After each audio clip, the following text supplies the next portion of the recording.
Copyright disclaimer under Section 107 of the Copyright Act 1976.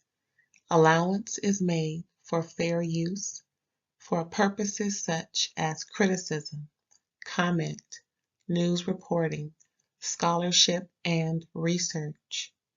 Fair use is a use permitted by copyright statute that might otherwise be infringing. Nonprofit, educational, or personal use tips the balance in favor of fair use. Thank you. Now enjoy the show. Hey, what's up, y'all? This is Ray all day, coming to you with another show. It's called Reasonable Doubt. I have heard quite a few things about this show, and it is so good. It takes place in Los Angeles, California. My side of town. Yeah, and it's about some grown folks similar to, well, first of all, I just got into it. I didn't even give any, welcomes or nothing. Thank you for tuning in, y'all. I appreciate it. I hope that this new show will, the commentary that I bring will be something for you to enjoy. There's going to be a lot of inference of back and forth because the show is really good, y'all. It's on Hulu. And it gives a lot of reference, all of rents to, some 6 months earlier, what happened before. It kind of explains some things as the show goes on. It's about a young woman. Her name is Jax. She is a powerful attorney. She has a family, husband, 2 kids. The husband and her are, going through.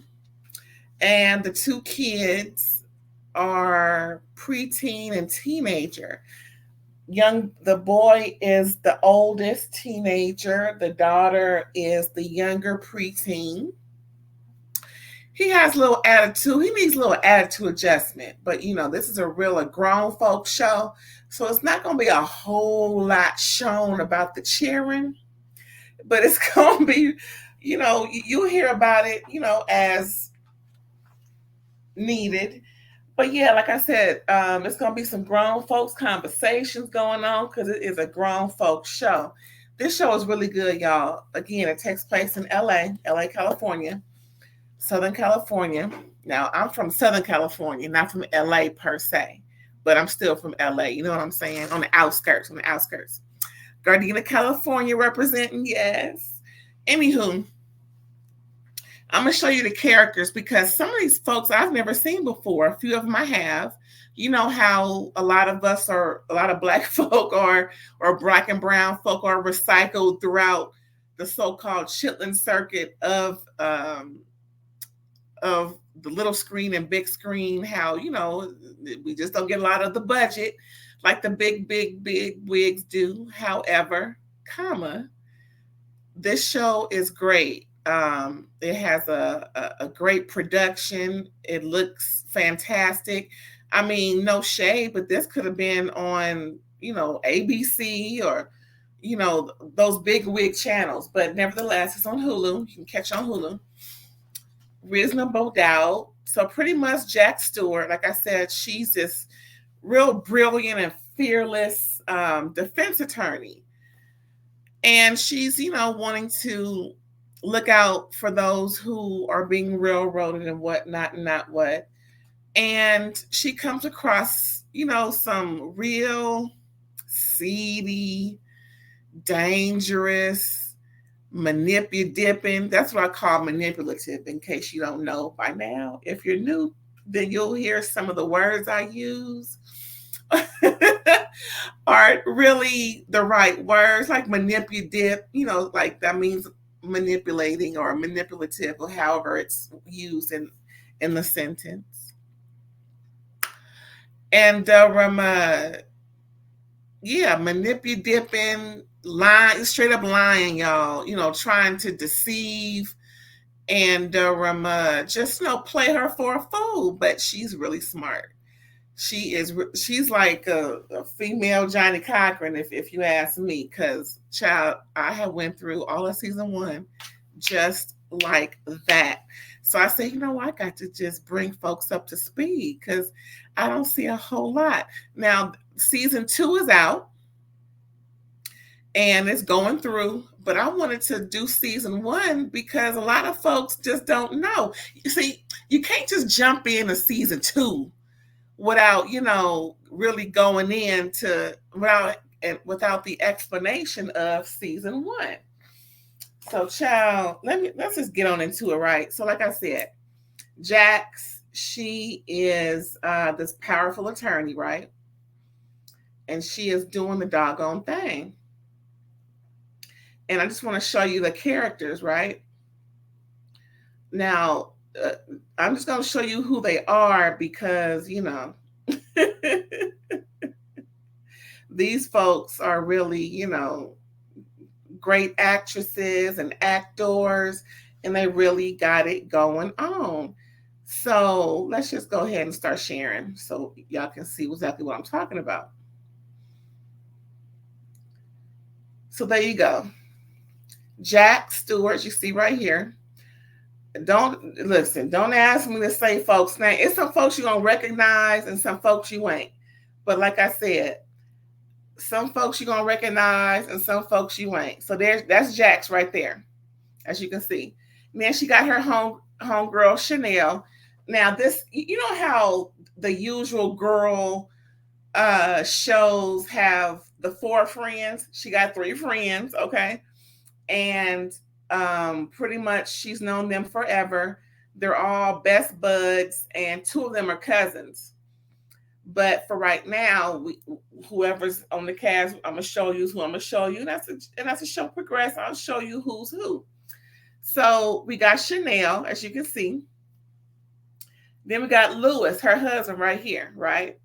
He's, like I said, they're on the outs, open, they ain't really got it going on too well, but it is what it is. Now, I don't know why they got him in season 1. Well, was he in season? Okay, he was on the last episode of season 1, but he's really season 2, so we're just gonna leave him alone. And then we got fine ass Michael E. I don't care what nobody say. That man is fine. Who that man? Well, his fine child. He been fine since day 1. When I first saw the child. Anyway, then we got Crystal. Crystal is Jax's I guess legal assistant or whatnot. And she's pretty funny. If y'all remember, what was that show where I'm forgetting folks' names. Anywho, long time ago, remember Uncle Phil was the dad, and he had a law practice in Compton with his 2 sons, Miguel Nunez and some other dude were the sons, and their secretary, Kim, what's her name? Real hoarse voice. Comedian, but she really ain't funny. Kim Whitley.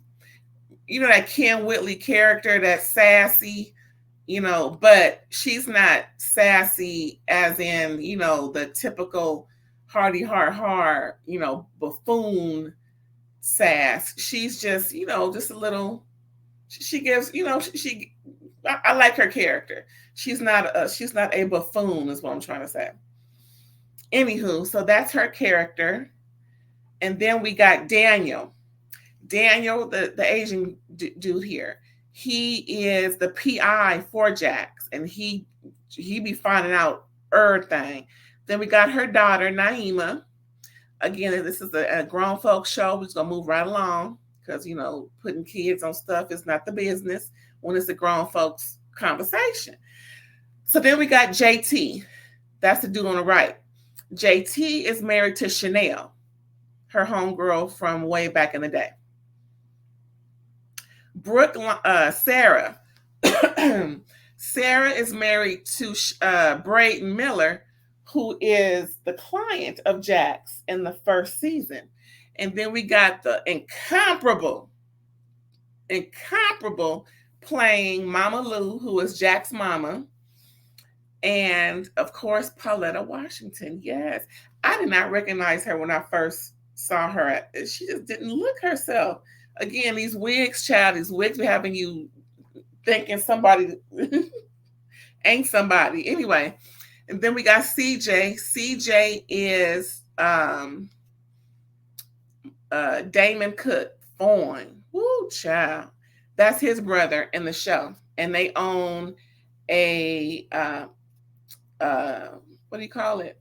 An auto body shop. He's also the ex-con that Jax helped when like 16 years prior, and then they go back and forth with that. He's released and he contacts her and you know everything. So yeah, it was a pretty good season 1.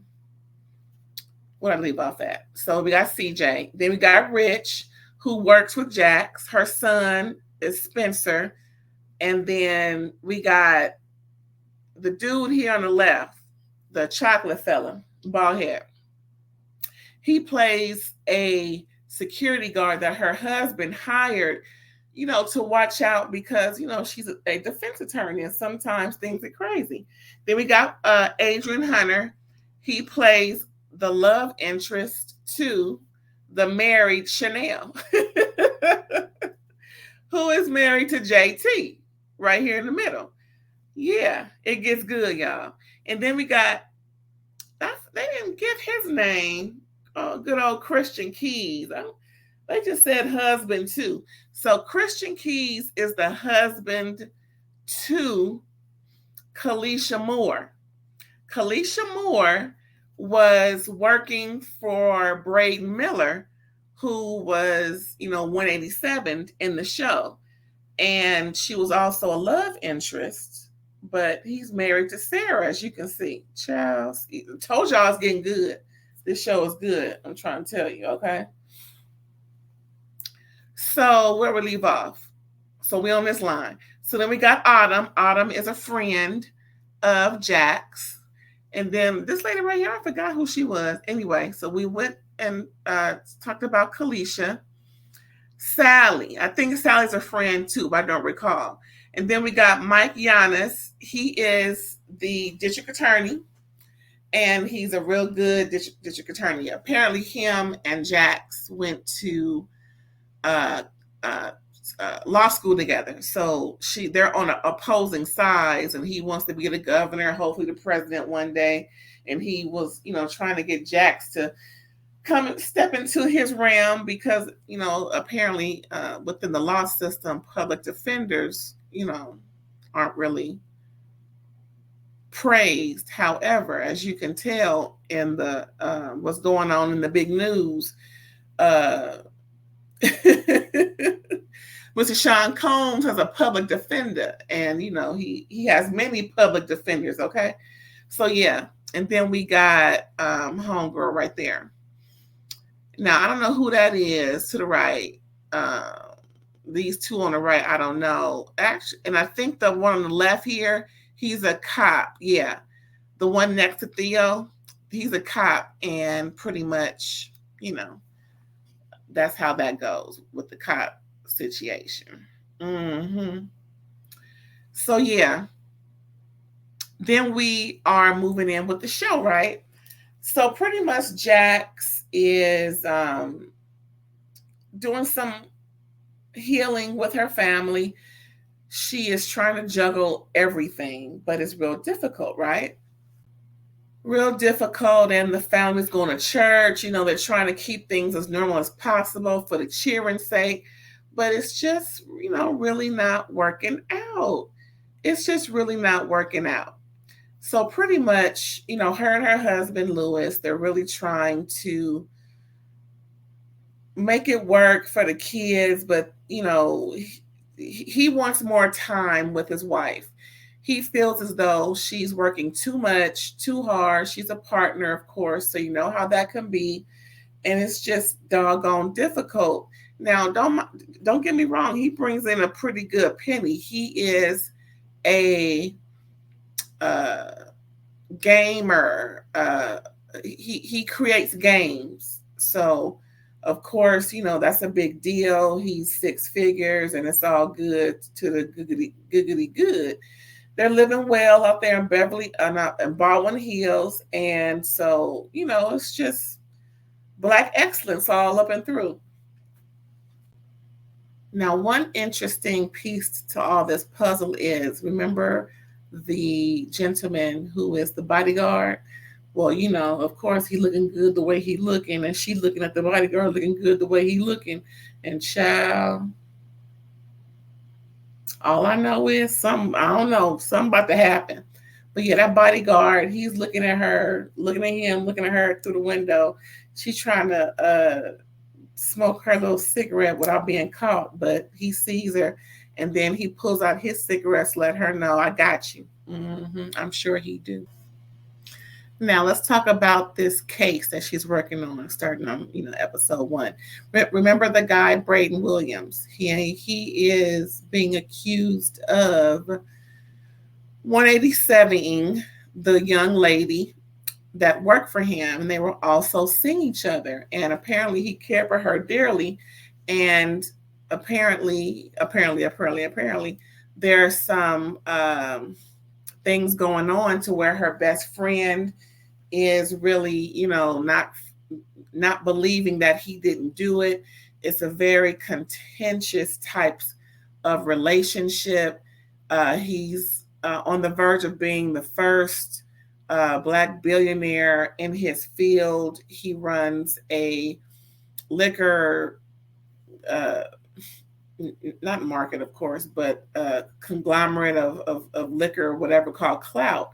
And, things is just really going well for him until the woman that he really loves, okay, even though he's married, is found deceased in her apartment. Now, even though she's married, again, everybody's sleeping with all kind of folks and everything.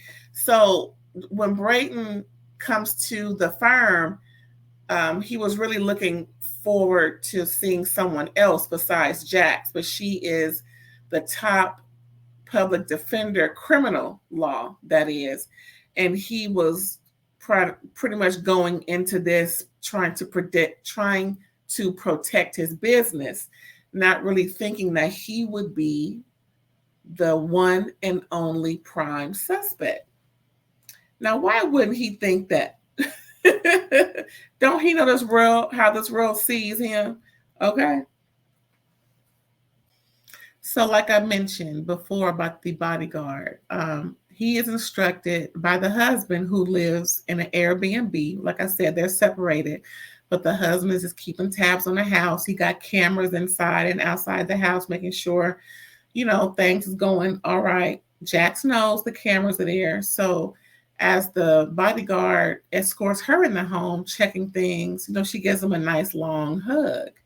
Why she would do that, I don't know. I mean, girl, you playing around now. I don't know what's really going on, but we're going to find out real soon. So Jax is talking with her current client because she's not really feeling Braden. He's kind of an a-hole, and he's not really, a team player with her as he should. He's more of a team player with her colleagues who are all Caucasian men, okay, but they're not criminal attorneys. So anywho, so she is got a call from her past client, the foreign one I was talking about, and she was his attorney 16 years ago. And so he was innocent, but he went away. Apparently, she could not convince the jury that he did not do it. And so he's been in prison for 16 years. He lets her know that he needs to speak with her on an urgent issue, and she finally goes down to the prison to see him. And he lets her know that he's going to plead. Well, not plead. He's going to let the parole board know that he is ready to own up to what he did, quote unquote. And she's like, "What? But you didn't do it." He said, "In order for me to have a life out, somewhat of a life, I have to let them know that I'm sorry for what I did so that he can get out on parole." So apparently he's been some model prisoner to where uh, he's going up for parole, and he knows for a fact that once he does this, he'll be out. That's really interesting, right? Because if you ain't do it, you ain't do it. But then again, folks is desperate. Folks gonna do what they need to do, and I don't blame them because I'm sick and tired of this place. I'm sure Puffy sick and tired of it too. It's gonna be like 8-9 days, but y'all, I couldn't, wouldn't, and now that's that on that. But anywho, after a long day at the job, Jax goes over to her husband's place to have a little catch up of the day, and they end up making out in the car. And he pleases her, and she wants more pleasure. And again, he wanted time to sort out his feelings. He needed to leave. Now, mind you, he didn't leave his household per se.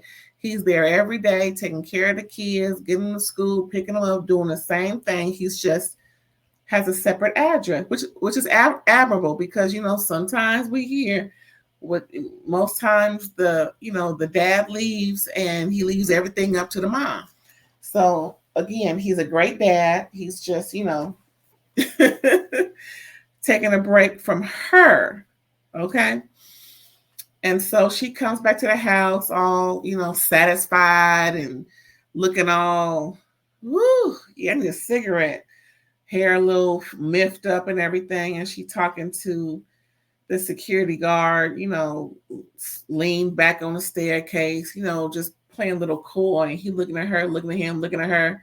It's obvious there's some sexual attraction between them two. And he's smoking, and she takes his cigarette, and she's just, letting him know, I'm here.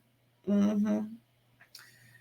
So then the next step we see is the fact of they go back a little bit and they're talking about the deceased and how she was meeting with attorneys trying to sign an NDA because, like I said, Brayton was seeing the woman, and he needed to own up to what he did as far as hurting her, sexually, according to her, even though they were seeing each other, hopefully trying to, leave their respective spouses for each other. There was a lot going on with them. And she came to the office wanting to sign an NDA and get some money from Brayton. And her best friend was there, and it just, wasn't really adding up with her. And so she ran into Jax in the hallway and just couldn't believe that she saw another African American woman working in a place that would protect Brayton, the guy who took advantage of her sexually and who was trying to manipulate the situation because he's almost a billionaire. You know how I go, child. You know how I go. So then we have the ex-con, the foreign ex-con going into his parole hearing. And then the next thing you know, he getting released. So you know what he did. Hello, you know what he did. And so, excuse me. And so Brayton gets the info from the business attorney that he went to go see along with Jax about, the girl who he was seeing. And next thing you know, they get a call that the girl is deceased. And guess who is brought on to be his attorney? Of course, Jax, the one that he didn't want. He, because he was looking at other things, trying to protect his business, when all along he needed the criminal attorney, Jack Stewart. So it's pretty, it's pretty crazy. It's pretty crazy. So that's pretty much episode 1, y'all. Real good, real good, real good. I just can't wait for episode 2, 3, 4, 5, 6, 7, 8, 9, 10. This show is great. I am so glad I found it, and I hope you like it too. So thanks again for tuning in, y'all. I appreciate it. If you could please like, comment, subscribe, and hopefully share it so I can get some more subscribers and get this thing jumping off. And we'll just have a good old time reviewing shows and talk about other stuff. And yeah, that was it, y'all. So I'll catch you later. Bye.